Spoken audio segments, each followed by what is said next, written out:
We're standing inside what looks like 47,000 trees. But here's the impossible part. They're all one single living organism. Welcome to Pando. I've waited years to visit this forest, except it's not a forest. It's just one tree, 47,000 clones. But there's a critical problem. This ancient giant might be dying. Join us as we explore what's threatening the largest tree on Earth and why it matters for all of us. Okay, wait, how can 47,000 trees actually be just one tree? Because quaking aspens self-replicate. Clones! Like a science fiction forest. Exactly. What you see above ground are stems, all genetically identical, connected to one massive underground root system. And those clones act together as one organism, one tree. In spring, they all leaf out at once, and in fall, they all turn gold together. Now this grove, this tree, has been here for thousands of years, potentially 9,000 years or longer, but it's only recently been discovered to be a clone sometime in the 1970s. So there's a lot we have to learn about this giant clone that's been hiding in plain sight, potentially for thousands of years, right here in Utah. And Pando's not just big, it's a giant among giants. Scientists think it's 13 million pounds. That's like 2 million of me. Well, more like maybe 108,333 roughly. Anyway, still pretty terrifying. That many of Kai. I don't know if I can continue this video. Anyway, it's also incredibly old. Some genetic studies suggest maybe tens of thousands of years old. That's older than you, Mom. No, we're not doing that. No. So as you're just walking through one tree, one organism. By some counts, this could be the largest tree. By volume, it's larger than General Sherman. It could be the oldest tree. None of the original tree matter from when it rooted is still alive, so they can't age it the way you might date another tree using tree rings like the oldest trees, the bristlecone pine. I guess it's not the tallest, not individually, but certainly if you stretch out the roots, the distance is unimaginable. But there's an awful lot of carving on this Pando here, friends.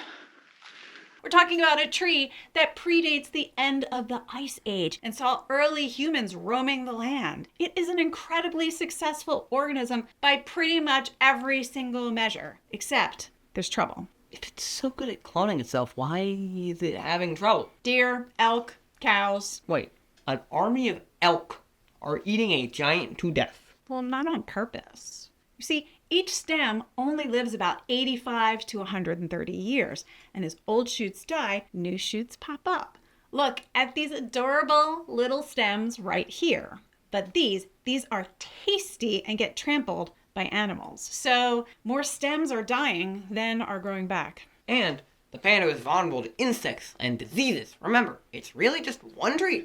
So if one tree gets sick, all 13 million pounds of the tree get sick. That's a lot of sick tree. Trees? I'll tell you about trees. And that's just one tree. We're not talking about trees today. Tree? That's better. There's growing risk from humans, too, who use this area to recreate. There's risk from climate change. There's risk from wildfire activity. There was actually a wildfire in the area the day we visited. But Pando is a survivor and has some really great friends working hard to protect and monitor the tree's health with tools like photographic surveys, LiDAR, and the power of people using this science to advocate for protection. And like Pando, they're succeeding. In 2024, the state of Utah committed funds to permanently protect about 80% of Pando's landmass. One tool that works to protect the Pando is wildlife control, like this fencing which we weren't sure if we were even meant to enter in the first place. Spoiler alert, it was totally fine for us to go in. So we did. So to protect the Pando, there is a project to help secure it against wildlife like Kai, but also mostly to protect new growth, to help kind of provide a space for monitoring. But you can still come in and enjoy it. which we definitely will. Guess what these fences help protect? The tree! And why protect, Pando? Well, it's an ecological wonder that helps us understand our world and how it is changing. How we care for this special tree says a lot about us and how we live in this world. All things we need to figure out if we want to survive together on this planet, now more than ever. Yeah, Fish Lake Basin has been used by humans for thousands of years. And all that time, Pando's been living alongside us, peacefully cohabitating, surviving, thriving. If Pando disappears, it's not just a loss to Utah, it's a warning for forests and humans everywhere. And to see what happens when trees disappear from a landscape like this, check out this video right here.